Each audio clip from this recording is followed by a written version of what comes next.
एक area of focus था हमारे लिए।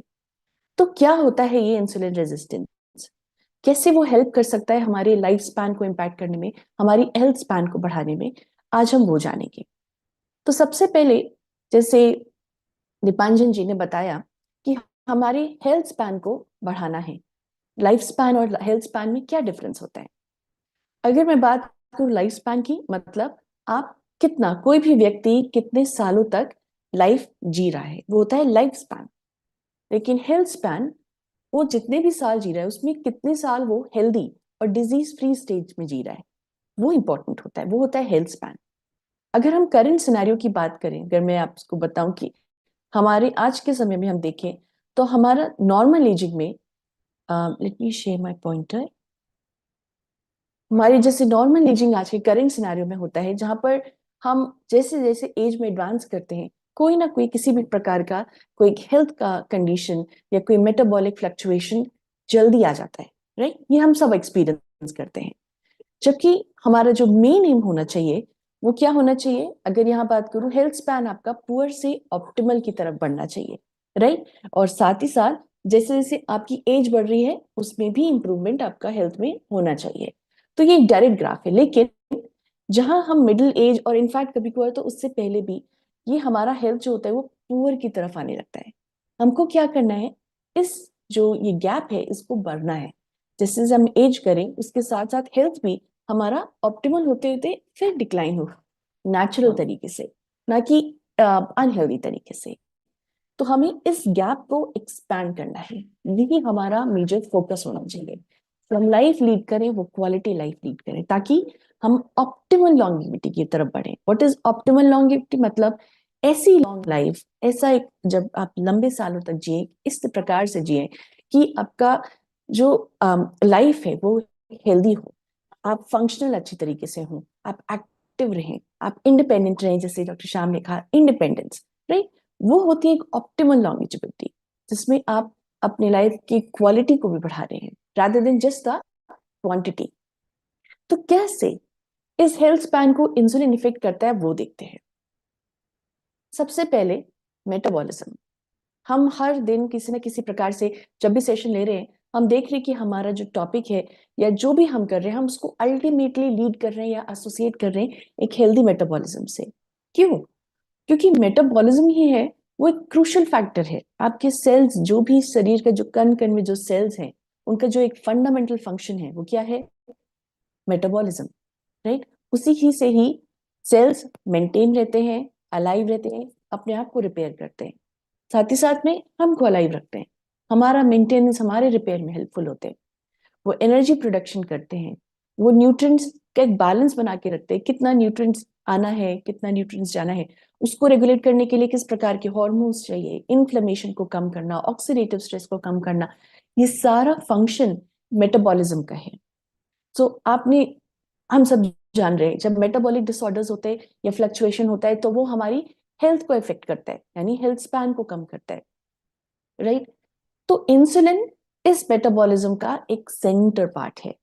अगर आप देखें इंसुलिन का ग्लूकोज का इंटेक या अपटेक कितना होना चाहिए, उस किस प्रकार से वो सेल्स में जाके यूटिलाइजेशन होगा, अगर नहीं यूटिलाइज हो रहा है तो वो कहाँ जाकर के फैट में भी कन्वर्ट हो सकता है, राइट।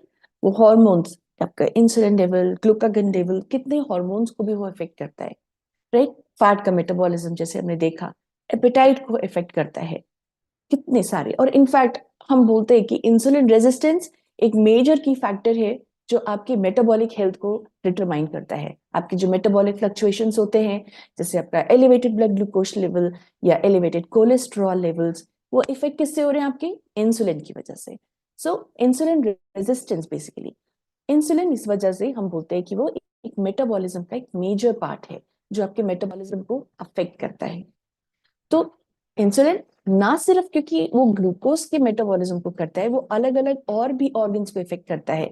कैसे? देखते हैं। अगर बात करें हम ये इंसुलिन की, तो उसके एक्शंस अलग अलग टिश्यूज पर होते हैं, अलग अलग ऑर्गन में होते हैं। जैसे आप देखें मसल्स को, जब हमने खाना खाया, खाना खाने के बाद उस खाना आपके सिंपलर फॉर्म्स में टूटा, यानी ग्लूकोज में। अब वो ग्लूकोज ब्लड में प्रेजेंट है, लेकिन हमारे शरीर को जो एनर्जी चाहिए, जो उसका यूटिलाइजेशन होगा, उसकी बर्निंग होगी टू प्रोड्यूस एनर्जी, वो सब टिश्यूज के अंदर होगा, सेल्स के अंदर होगा, जैसे मसल टिश्यूज के अंदर। तो इंसुलिन का क्या काम है, वो मसल टिश्यूज के अंदर ग्लूकोज का अपटेक में हेल्प करता है, ज्यादा से ज्यादा उसका टिश्यूज ग्लूकोज को ले उसमें हेल्पफुल होता है। और इसी तरीके से उसके यूटिलाइजेशन में, एक बार मसल टिश्यू ने ग्लूकोज को ले लिया तो उसका प्रॉपर यूटिलाइजेशन करेगा एनर्जी प्रोडक्शन के लिए। साथ ही साथ में अगर मान लीजिए एक्सेस ऑफ ग्लूकोज प्रेजेंट है, जो हम बोलते हैं, जिस वजह से हम बोलते हैं कि सिंपल कार्ब्स को कम करना चाहिए, क्योंकि जो फ्री ग्लूकोज लेवल से हमारे शरीर में वो ज्यादा हो जाते हैं, राइट। फिर क्या होता है, वो फैट में एक्यूमुलेशन होता है उसका, तो उसमें भी इंसुलिन इंसुलिन जो आपका हार्मोन है उसका एक इम्पॉर्टेंट रोल है। क्या होता है, वो एडिपोसाइट्स होते हैं, जो हमारे फैट सेल्स होते हैं उन पे एक्ट करता है, वहां पर जाकर के वो लाइपोजेनेसिस करता है। लाइपोजेनेसिस मतलब जो फैट्स है उनके सिंथेसिस में हेल्प करता है। और लाइपोलिसिस यानी फैट का जो ब्रेक डाउन है, जब फैट टूटेगा तो फ्री फैटी एसिड्स शरीर में आएंगे, अगर जरूरत पड़ी ग्लूकोज की कमी से तो वो वापस से ग्लूकोज में भी कन्वर्ट हो सकते हैं, उसको वो इनहिबिट करता है, उसको रोकता है। उसके अलावा गट गट का भी इन्वॉल्वमेंट है आपके इंसुलिन सिक्रीशन में। आप समझें, जब आप खाना खाते हैं क्या होता है, आपका ब्लड ग्लूकोज लेवल बढ़ा खाना खाने पे, वो आपके जो आपका जो इंटेस्टाइन होता है, आपका जो गट होता है, वहां पर भी एक प्रकार के सेल्स प्रेजेंट होते हैं, एल सेल्स उनको बोलते हैं। वहां से वो GLP-1 नामक एक हार्मोन को रिलीज करता है, जिसे इंक्रेटिन हार्मोन बोलते हैं। इसका क्या फंक्शन होता है, ये आपके इंसुलिन को ट्रिगर करता है कि अब आपके शरीर में ब्लड शुगर लेवल बढ़ गया है, GLP-1 रिलीज होगा। वो क्या करेगा, पेनक्रियास जो मेजर हार्मोन है जहां से आपका इंसुलिन रिलीज होता है, पेनक्रियास के बीटा सेल से, वहां पर ये GLP-1 जाकर के अटैच हो जाएगा। जैसे ही वो अटैच हुआ बीटा सेल्स में, ट्रिगर मिला बीटा सेल्स को कि मुझे इंसुलिन रिलीज करना है क्योंकि ब्लड ग्लूकोज लेवल ज्यादा है। तो इस तरीके से अब देखें कि गट जो आपका है, इंटेस्टाइनल टिश्यूज और इंसुलिन उनके बीच में एक रिलेशनशिप है। देन लिवर के साथ भी उसका एक आप देखेंगे रिलेशन है। क्यों, लिवर एक मेजर ऑर्गन है, एक सेंट्रल ऑर्गन है जहां पर ग्लूकोज का मेटाबॉलिज्म होता है। जो भी ग्लूकोज एक्स्ट्रा हमारे शरीर में बच गया, जो स्टोर होता है हमारे शरीर में, क्योंकि ग्लूकोज स्टोर फॉर्म में भी होता है, वो सिर्फ और सिर्फ आपका लिवर में मेजरली होगा एज ग्लाइकोजन। तो वो क्या करेगा, क्योंकि इंसुलिन को ग्लूकोज कम करना है तो वो लिवर को एक सिग्नल देगा कि आपको सिर्फ ग्लूकोज को कम करना है, ग्लाइकोजन में कन्वर्ट कीजिए, ना कि ग्लाइकोजन को तोड़ के ग्लूकोज बाहर निकालिए। तो जो भी फंक्शंस हैं जिससे ग्लूकोज का आउटपुट बढ़े उसको वो कम करता है, ऐसे ट्रिगर करता है।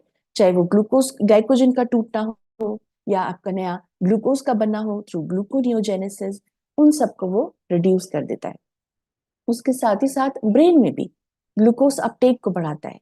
देन वो सारे मेटाबॉलिक सबस्ट्रेट्स, मतलब वो ऐसे एलिमेंट्स जिनके ऊपर काम हो, किसके लिए, एनर्जी प्रोडक्शन के लिए, उनको भी वो बढ़ाता है क्योंकि ग्लूकोज है, तो आपके सेल्स को ज्यादा से ज्यादा ग्लूकोज मिलता है। एंड देन वो एपेटाइट कंट्रोल भी करता है, मोस्ट इंपॉर्टेंट। जिस प्रकार से आप देखेंगे इंसुलिन कितना लेवल में हमारे शरीर में बढ़ा, देन कम हुआ, ब्लड शुगर लेवल बढ़ा, देन वो सेल्स में गया, उसी हिसाब से आपके शरीर में लेप्टिन हार्मोन, ग्रेलिन हार्मोन का रिलीज होता है। आप ब्रेन की बात करें तो वहां पे भी इंसुलिन सेंसिटिव सेंसर्स होते हैं, या आप उनको बोलते हैं रिसेप्टर्स। तो आपकी ब्रेन में भी होते हैं, वो भी सिग्नल देते हैं कि कब हमारे शरीर में ब्लड ग्लूकोज लेवल, जो ग्लूकोज है वो सेल्स में जा चुका है, जिसकी वजह से अब एपेटाइट खत्म हो चुकी है, जो सैटिस्फैक्ट्री है वो प्रोवाइड हो चुकी है। तो वो सिग्नल्स भी देता है। आप सोचिए कि कितने सारे ऑर्गन्स को, कितने सारे टिश्यूज को इंसुलिन अफेक्ट कर रहा है, राइट। नाउ जो हम इंसुलिन सेंसिटिविटी की बात कर रहे हैं, इंसुलिन सेंसिटिव मतलब हमारा सेल्स जो है वो कितने सेंसिटिव हैं कि वो इस इंसुलिन को ग्रास्प कर सके, उसको उठा सकें। ये तीन तरीके से हो सकता है। Peripheral insulin sensitivity, peripheral insulin sensitivity मतलब आपके पूरे शरीर में जहां भी मसल्स हैं, जहां भी एडिपोज सेल्स हैं, वो कितनी इजीली और कितने फास्टली इंसुलिन को ग्रास्प कर सकते हैं, उसको पकड़ सकते हैं, राइट, और उसके थ्रू ग्लूकोज को अपटेक कर सकते हैं। देन हेपाटिक इंसुलिन सेंसिटिविटी, आपके लिवर सेल्स कितने इंसुलिन सेंसिटिव हैं, इससे क्या होगा, उतने इजीली, उतने फास्टली वो जो लिवर सेल्स हैं वो ग्लूकोज को अपटेक करेंगे, राइट, और उसका क्या करेंगे, एब्जॉर्प्शन करके उसका यूटिलाइजेशन करेंगे। Then pancreatic insulin sensitivity, pancreas का भी इंसुलिन सेंसिटिविटी होना जरूरी है, क्योंकि तभी वो ये स्टिमुलेट होगा कि आपके शरीर में कितना ब्लड ग्लूकोज लेवल है और उस अकॉर्डिंग वो इंसुलिन हार्मोन को सिक्रीट करेगा, राइट। तो ये 3 प्रकार की सेंसिटिविटी हमारे शरीर में ऑप्टिमल लेवल पे काम करें, ये होना जरूरी है। नाउ, और इस प्रकार से आप देख सकते हैं एक छोटा सा कि कैसे वो आपकी ओवरऑल मेटाबॉलिक हेल्थ को अफेक्ट कर रहे हैं, राइट। आपका ब्लड ग्लूकोज लेवल को रेगुलेट कर रहा है, राइट। देन लिपिड मेटाबॉलिज्म हमने देखा, कैसे वो लाइपोजेनेसिस को ज्यादा स्टिमुलेट करता है कि ज्यादा फैट बने, ना कि फैट टूटे, राइट। फैट स्टोरेज और यूटिलाइजेशन भी करता है, वो एडिपोसाइट्स की तरफ उसको भेजता है, इन्फ्लेमेशन को कम करता है। देन हमने देखा एपेटाइट रेगुलेशन को भी हेल्प कर रहा है, आपके शरीर में लेप्टिन और ग्रेलिन हार्मोन उनका कब रिलीज होना है, कब नहीं होना है, वो भी आपका इंसुलिन रेगुलेट कर सकता है।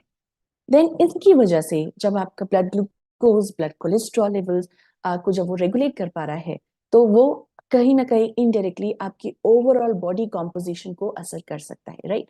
ज्यादा अगर आपका फैट एक्यूमुलेशन होगा तो वो विसरल फैट की तरफ बढ़ेगा, ग्लूकोज लेवल अगर ज्यादा स्टोर हो रहा है तो वो भी आपका फैट में कन्वर्ट हो रहा है, राइट। वो विसरल फैट जा रहा है, वो आपके वेस्ट की तरफ आ सकता है। तो इस प्रकार से आपकी बॉडी कॉम्पोजिशन को भी वो कहीं ना कहीं असर डाल सकता है। एंड देन इस प्रकार से वो आपकी जो ऑप्टिमल लॉन्जेविटी की हमने बात करी थी, राइट, कि किस प्रकार से जब आपके ये मेटाबॉलिक पैरामीटर्स हैं अगर वो वेल बैलेंस्ड है इंसुलिन की मदद से, तो वो आपको एक ऑप्टिमल लॉन्जेविटी की तरफ लेके जा सकते हैं। तो अब तो हमने बात करी कि ये इंसुलिन सेंसिटिविटी और मेटाबॉलिक हेल्थ। तो इंसुलिन रेजिस्टेंस क्या होता है? इंसुलिन रेजिस्टेंस, सेंसिटिविटी मतलब सेल्स सेंसिटिव हैं ग्लूकोज को उठाने के लिए, रेजिस्टेंस मतलब वो विरोध कर रहे हैं, वो रेजिस्ट कर रहे हैं इंसुलिन को, रिसेप्टर जो अपने सेल्स पे उसको अटैच करने के लिए और अपना एक्शन दिखाने के लिए। ऐसा क्यों होता है? आप ये एग्जाम्पल देखिए, ये मान लीजिए हमारा सेल है, राइट। ये एक ताले की तरह है ना, हर एक ताले की एक अलग चाबी होती है, आप कोई भी चाबी ताले में नहीं घुसा सकते, राइट, क्योंकि उसका शेप अलग होता है, उसका जो एक तरीक डिजाइन होता है वो अलग होता है। इसी प्रकार से इस सेल के ऊपर भी ऐसे ही एक शेप बना होता है, अगर आप देख सकते हैं तो, राइट। ये है रिसेप्टर, ये रिसेप्टर में आप देखिए एक प्रकार का एक शेप है, इसका मतलब है कोई भी मॉलिक्यूल इस पे आकर के अटैच नहीं हो सकता है, उसका भी शेप उसी ही के प्रकार होना चाहिए जो इसमें प्रॉपरली फिट हो सके। तो आप देखें ये इंसुलिन है, राइट, वो उसी ही प्रकार का शेप है जिस प्रकार से वो उसके अंदर अच्छे से फिट हो सके। ये होता है इंसुलिन सेंसिटिविटी, क्योंकि यहाँ पर जो लॉक और की है दोनों प्रॉपरली फिट हो पा रहे और सेंसिटाइज हो रहा है सेल, उसके बाद वो ग्लूकोज का इनटेक करता है। लेकिन अगर मान लीजिए मैं यहाँ आपका देखूं सेल, आप देखिए कि यहाँ पर ये जो शेप है प्रॉपरली डिफाइंड नहीं है, किसी वजह से भी हो सकता है। मान लीजिए आपके पास लॉक है, उसके ऊपर आप एक सेलोफेन पेपर लगा दें, क्या प्रॉपरली उसके अंदर की जा पाएगी? नहीं जा पाएगी, राइट। मान लीजिए उसके अंदर किसी प्रकार की इम्प्योरिटी फंसी हुई है, क्या प्रॉपरली की अंदर जा पाएगी? नहीं, क्यों? क्योंकि जो रिसेप्टर है या लॉक है, उसका जो डिजाइन है, जो एक स्ट्रक्चर है उस लॉक का, वो कहीं ना कहीं डिस्टर्ब है, रुका हुआ है। अगर इसी के ऊपर किसी भी वजह से कोई भी रीजन होता है, जैसे फैट एक्यूमुलेशन, अगर इस रिसेप्टर के ऊपर फैट जमा हो गया जैसे सेलोफेन पेपर, तो वो प्रॉपरली जो साइट है वो दिखेगी नहीं, उसका प्रॉपरली शेप नहीं दिख रहा है। तो क्या हो रहा है, ये इंसुलिन का जो शेप है होने के बावजूद भी वो सेल्स के साथ अटैच नहीं हो पा रहा है, राइट। अब जब अटैच नहीं हो पा रहा है, वो सिग्नल्स नहीं भेज पा रहा है, एक्शन नहीं हो पा रहा है, और ग्लूकोज सेल्स के अंदर कम जा रहा है, या कभी कभार बहुत ही कम हो जाता है as compare to normal cell. तो इसी को ही बोलते हैं इंसुलिन रेजिस्टेंस, यानी इंसुलिन की जो एक्शन है उसके प्रति एक रेजिस्टेंस, एक विरोध होना, राइट। नाउ इंसुलिन रेजिस्टेंस जो है इसकी वजह से होता क्या है, कैसे ये आपके ओवरऑल मेटाबॉलिज्म को अफेक्ट करता है? ये एक विशियस साइकिल है, एक बार ये साइकिल शुरू हो गई वो नहीं रुकेगी। कैसे? आपने खाना खाया जिसमें हाई कार्ब था, बहुत सारा कार्बोहाइड्रेट था, अब उससे क्या हुआ, आपका जो ब्लड शुगर लेवल है वो हमेशा हाई साइड पे ही रहेगा। इसकी वजह से जो इंसुलिन की डिमांड है, जो उसकी जरूरत है, वो भी हमेशा हाई रहेगी। लेकिन हुआ क्या, इंसुलिन की डिमांड हाई है, लेकिन सेल्स तो रेजिस्टेंट हो रहे हैं, वो तो प्रॉपरली इंसुलिन के साथ अटैच नहीं हो पा रहे हैं, जिसकी वजह से वो ग्लूकोज को अंदर नहीं ले पा रहे हैं। अब जब सेल्स के अंदर ग्लूकोज नहीं जा रहा है, तो ब्रेन को हमेशा क्या सिग्नल मिल रहा है कि सेल्स तो स्टार्व कर रहे हैं, सेल्स के पास ग्लूकोज नहीं है, सेल्स के पास एनर्जी नहीं है, राइट।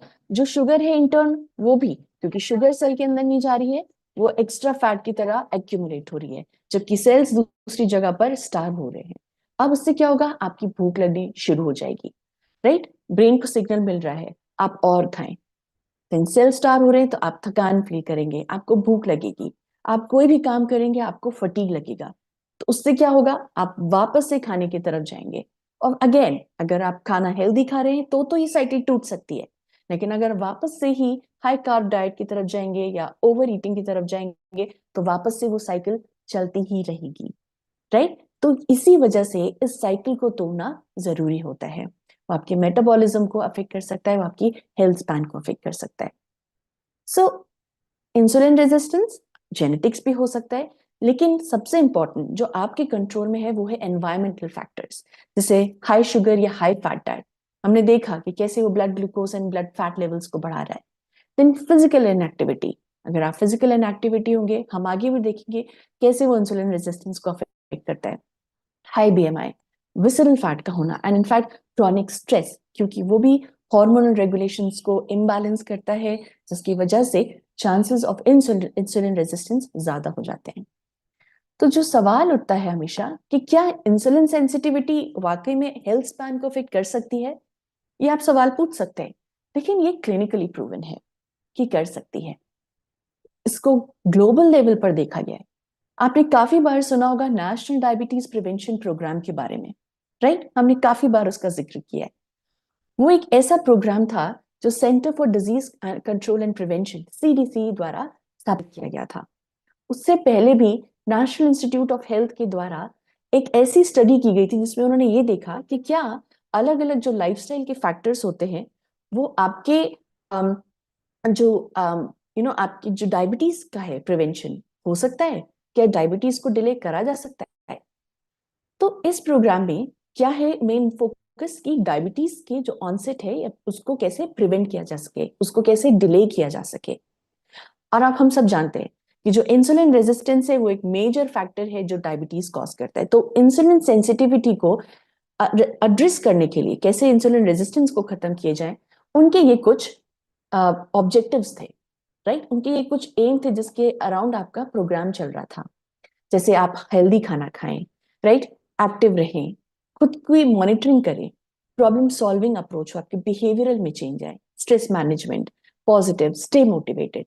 ये कुछ ऐसे ऑब्जेक्टिव्स थे इस नेशनल डायबिटीज प्रिवेंशन के। तो हम दो के बारे में बात करेंगे, यानी बी एक्टिव और हेल्दी खाना, राइट, ईट हेल्दी। तो वो कैसे इम्पैक्ट करता है आपके इंसुलिन रेजिस्टेंस को और सेंसिटिविटी को कैसे इंप्रूव करता है। अगर मैं बात करूं फिजिकल इनएक्टिविटी और इंसुलिन रेजिस्टेंस, इन दोनों का एकदम डायरेक्ट रिलेशनशिप है। जब हम सेडेंट्री लाइफस्टाइल होता है हमारा, हमारी सेल्स को एनर्जी की जरूरत नहीं पड़ती है, उसके अंदर ऑलरेडी, क्योंकि वो कोई एक्सरसाइज कर ही नहीं रहा है। इससे क्या होगा, जो ग्लूकोज है उसका अपटेक मसल्स के द्वारा नहीं हो पाएगा, क्योंकि आपके मसल्स को एनर्जी की जरूरत ही नहीं है। उससे क्या होगा, जो ग्लूकोज है, एक्स्ट्रा ग्लूकोज, वो सब कन्वर्ट होगा इनटू फैट, राइट। अलग अलग प्रक्रियाओं से, जैसे लाइपोजेनेसिस, हम डिनोवो लाइपोजेनेसिस बोलते हैं, वो सब फैट में कन्वर्ट होंगे।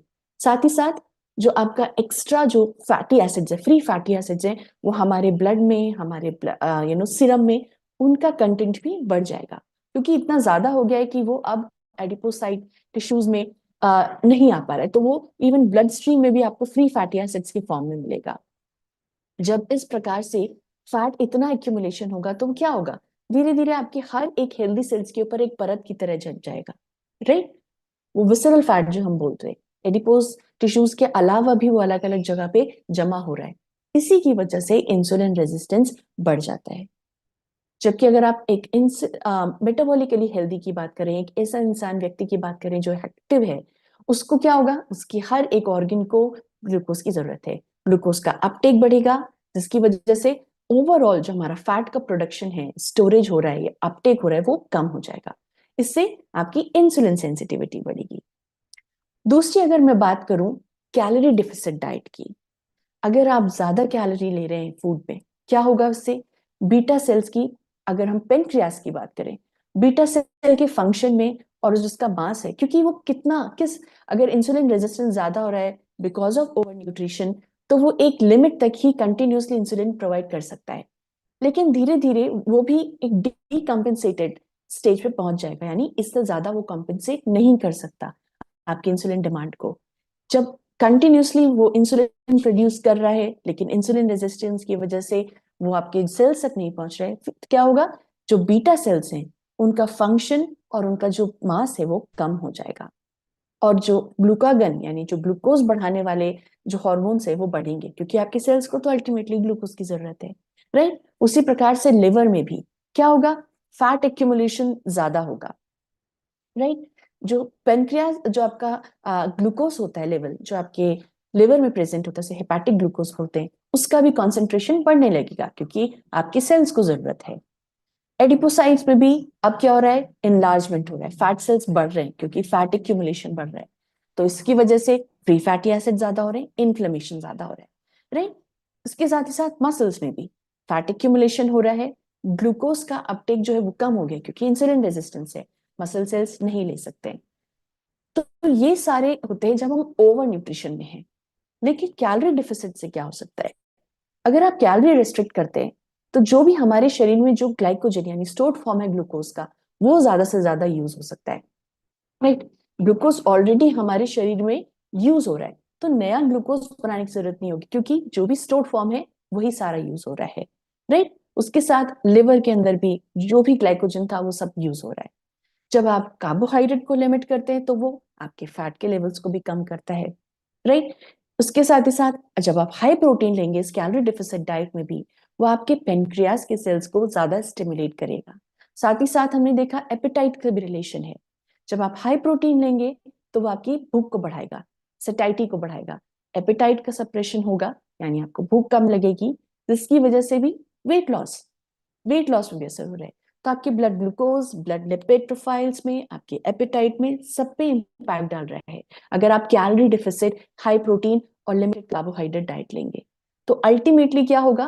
वो आपके ये सारे फैक्टर्स इंसुलिन रेजिस्टेंस को कम करेंगे, और ग्लाइसीमिया मतलब जो ग्लूकोज का जिस प्रकार से जो इनफ्लो होता है उसको भी कम कर सकता है। नाउ आप देखें, फिजिकल एक्सरसाइज और कैलोरी डिफिसिट दोनों नेशनल डायबिटीज प्रिवेंशन प्रोग्राम का पार्ट थे। तो क्या देखा गया था इस नेशनल डायबिटीज प्रिवेंशन प्रोग्राम से? ये प्रोग्राम 1996 में शुरू हुआ, 2001 में खत्म हुआ, जैसे हम डायबिटीज प्रिवेंशन प्रोग्राम बोलते हैं। लेकिन एक और स्टडी थी ये देखने के लिए कि लंबे समय में इसका क्या इम्पैक्ट होता है, जिसको उन्होंने बोला diabetes prevention programme outcome study. Outcome क्या हुए लॉन्ग टर्म में? तो एक ग्रुप था जो जो भी ये लाइफस्टाइल फैक्टर्स थे, आपके एक्सरसाइज और आपका प्रॉपर डाइट, आपका जो भी बिहेवियरल फैक्टर्स है उनको फॉलो करते थे, वो आपका एक ग्रुप 1 हुआ। दूसरा ग्रुप था जिसको सिर्फ स्टैंडर्ड डाइट दिया गया, स्टैंडर्ड एक्सरसाइज रिकमेंडेशंस दी गई, और वो जो एक डायबिटीज की बेसिक मेडिकेशन होती है मेटफॉर्मिन, वो खा रहे थे। और तीसरा ग्रुप था जो सिर्फ वही स्टैंडर्ड डाइट और एक्सरसाइज फॉलो कर रहे थे, लेकिन ना वो दवाई खा रहे थे मेटफॉर्मिन, ना वो इस प्रोग्राम के रिकमेंडेशंस को फॉलो कर रहे थे। तो देखा क्या गया? 3 साल के अंदर जो सिर्फ इस लाइफस्टाइल के पैटर्न को फॉलो कर रहे थे, उसमें डायबिटीज को डेवलप करने के चांसेस 58% कम थे as compare to metformin group.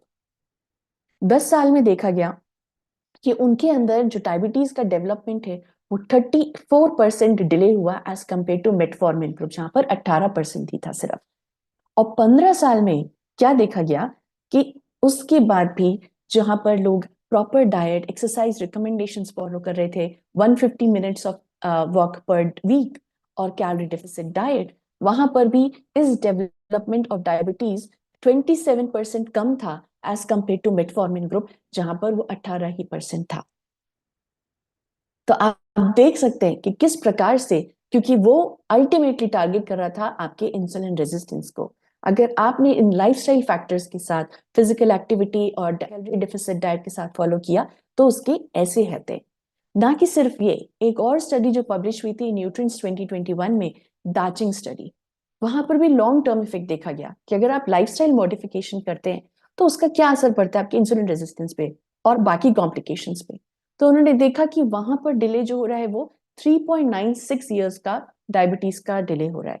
ना कि सिर्फ ये, कार्डियोवेस्कुलर जो डिजीजेस होते हैं और जो उनसे रिलेटेड जो मोर्टालिटी होती है वो भी कम हुई थी। और जो एवरेज लाइफ स्पैन है, एक्सपेक्टेंसी है, 1.44 ईयर्स बढ़ा था उनमें जो इन लाइफस्टाइल फैक्टर्स को आ, अपना रहे थे और उनको फॉलो कर रहे थे। और इनफैक्ट एनिमल स्टडीज में भी देखी गई थी। एक साइंटिस्ट है एंड्रयू वॉकर, 2019 में उन्होंने देखा कि किस प्रकार से अगर वो लाइफस्टाइल फैक्टर्स को फॉलो करते तो इंसुलिन सेंसिटिविटी बढ़ती है, राइट, वो कॉग्निटिव फंक्शंस को अफेक्ट करता है और हेल्थ स्पैन को ओवरऑल इंप्रूव करता है। तो अल्टीमेटली हमें क्या करना है, इंप्रूव करना है इंसुलिन सेंसिटिविटी को। कैसे? हेल्दी वेट को मेंटेन रख के, अनड्यू स्ट्रेस को कम करके, जो नॉक हमारे जो सिंपल कार्ब्स हैं उनको अवॉइड करना है, रेगुलर फिजिकल एक्सरसाइज करना है और सबसे इंपॉर्टेंट एक कैलोरी डिफिसिट डाइट को आप फॉलो करें।